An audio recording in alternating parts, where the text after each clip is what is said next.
Tali, any tips on how you never seem to fall out of love with WoW? You always seem to enjoy something. Yeah, well, honestly, I think it's a combination of things, obviously. I start from a place of really liking the game. I am not afraid to take breaks when I'm not loving the game. So, you know, there was a time in Shadowlands where I was feeling at about the same time as everyone else, I think. Like during 9.1, where the game was just in a rough place, I think.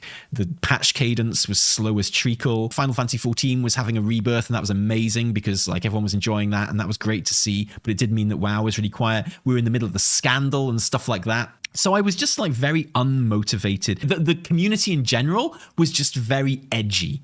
That was actually the worst thing, to be honest. Like, I didn't love that point of Shadowlands. I really liked the opening of Shadowlands, and I really liked the end of Shadowlands, but that point of Shadowlands was horrible.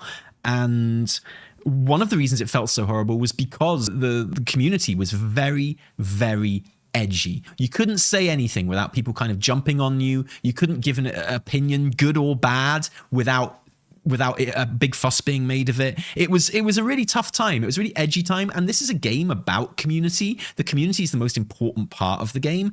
And when the community is really edgy, really just, and it was just scratchy and nasty. And it just didn't feel good. I always kept in touch with the game. I never cancelled my sub, but I'm not afraid to take breaks when I need to. I've always got like a side game going on. I'm lucky because I do the channel and I do the streams and stuff. So I've always got time to play WoW.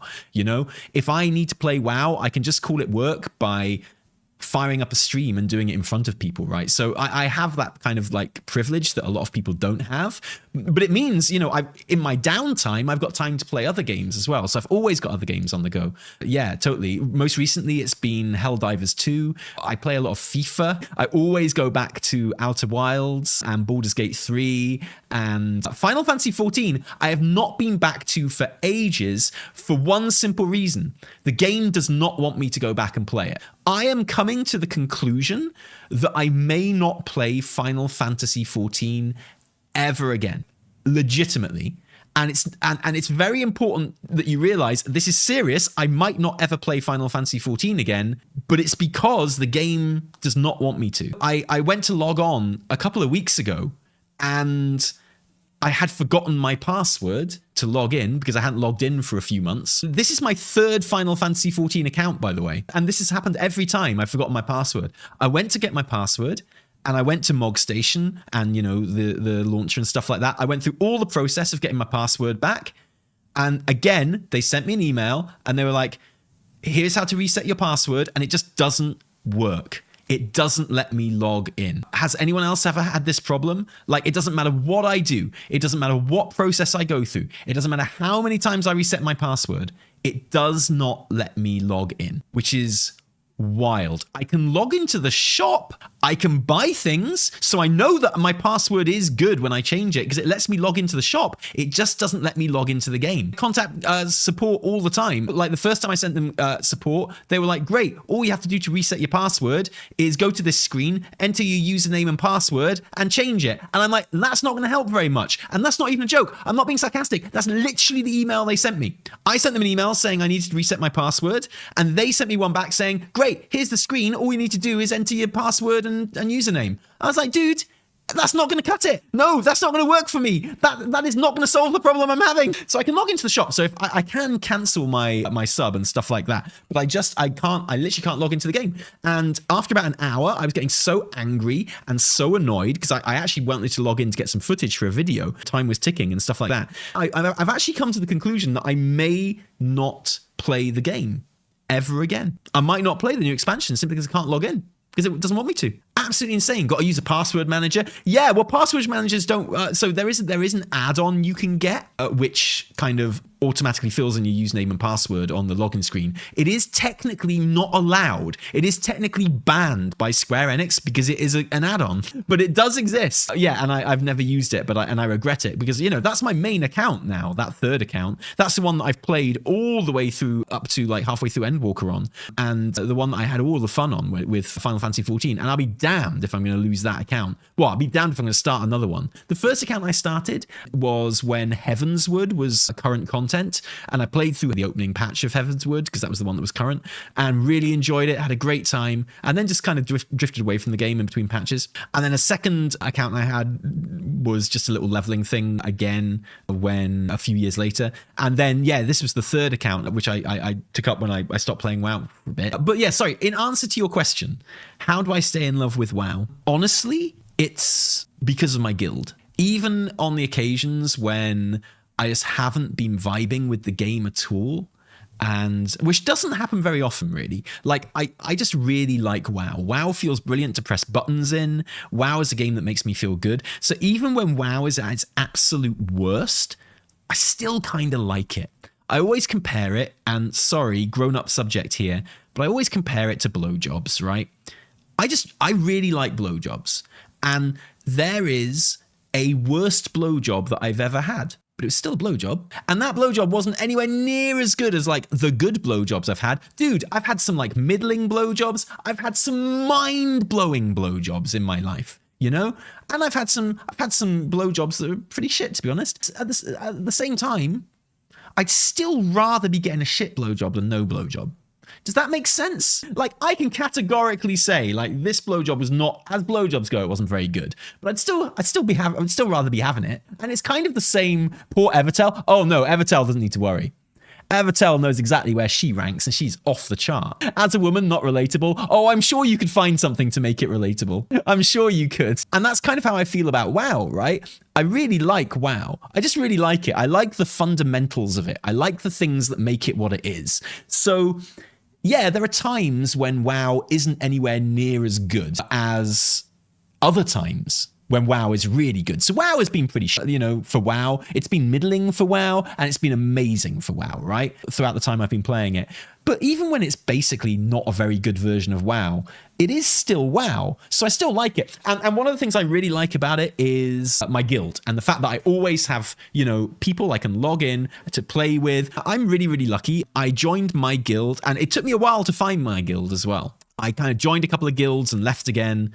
And this guild just really vibed with me. I really liked all the people. Oh, except when it didn't and I left. I basically had to perform a coup on the guild master by leaving. But that was an accidental coup, and I didn't mean it for it to be a coup. I went for it to me to leave the guild because I just didn't like the guild master very much at the time. That's wrong. I've always liked that guild master. I just didn't like the way he was approaching the raid team at the time. So I just thought, I don't want to cause a drama. I'll just leave. Unfortunately, he didn't take it very well, and he wrote a really shitty message on the guild forums where he just slagged everyone off. Me leaving was kind of like the straw that broke the camel's back, and he was like, "You all suck. I hate you all." And especially that Mivamwi, he sucks even more. And they had to like chuck him because of it. And then they came to me and they're like, he kind of did a bit of a meltdown, and we had to chuck him from the guild. So you can come back if you want. I was like, oh, thanks. So yeah, I did an accidental coup on my guild. But the guild is a lovely place now, and I love it. We've become IRL friends, most of us, and we go on holiday together. We have meetups and stuff. These days, we play all different games together as well. We play D&D together, and we play 14 together. We've got a 14 free company. We play Valheim and Pal World and like anything else that's kind of hip at the time. So yeah, I genuinely having that kind of really good group of friends to always be there on me and to always play with. And it means when a new raid comes out, you don't want to let them down. So you feel like an obligation to play the game and be ready for the raid and stuff. And I feel like having that obligation isn't a bad thing. I think it's a really good thing that actually helps me enjoy the game more, So yeah, I think that's how I fall in love with it. How I stay in love with the game is because I've, over the years, managed to surround myself with a really, really good community. And that goes for my guild, but it also goes for like my stream and YouTube community as well.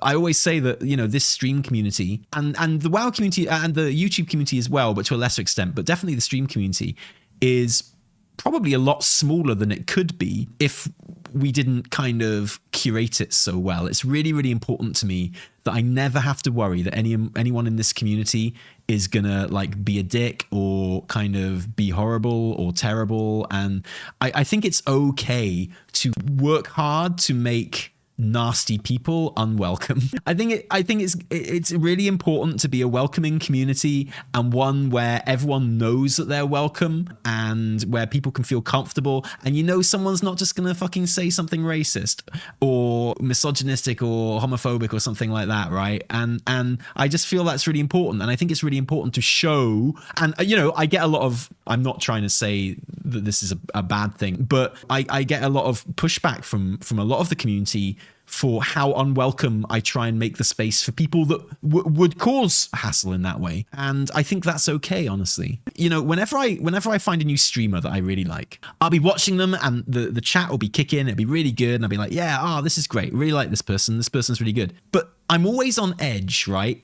Until someone says something shitty in the chat about how that streamer is going to react. If they ignore it, that's always super disappointing. If they laugh at it and they agree with it, that's super disappointing. If they say something like that themselves, obviously that's super disappointing. That happens to me, right? If I was someone who would be affected by stuff like that, then I don't know, I just feel like I'd be on edge all the time watching new streamers. And it's really important to me that people don't feel like that when they watch this stream. You kind of can't be a welcoming space to everyone, and I'd rather that kind of nasty people felt uncomfortable in this space than people who aren't inherently nasty.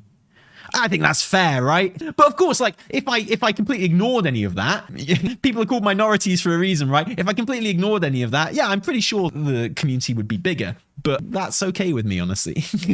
That's fine with me. I caught myself watching people's streams who I really liked, and shit would go down. Some people in the chat would say something and they either wouldn't say anything about it, or they would laugh at it and agree with it, and I'd be like, oh no. I just thought, okay, it must be really shit. If you're the target of that kind of stuff, it must be really shit that at any moment a streamer that you could just say something shitty about you. Do you know? And I'm sorry, that sucks. Being on edge is a very typical experience in gaming spaces, to be honest. There are only a few communities guilds that don't feel like that. Anyway, let's do some actual WoW chat. So we have actually done some WoW stuff on this stream, eh?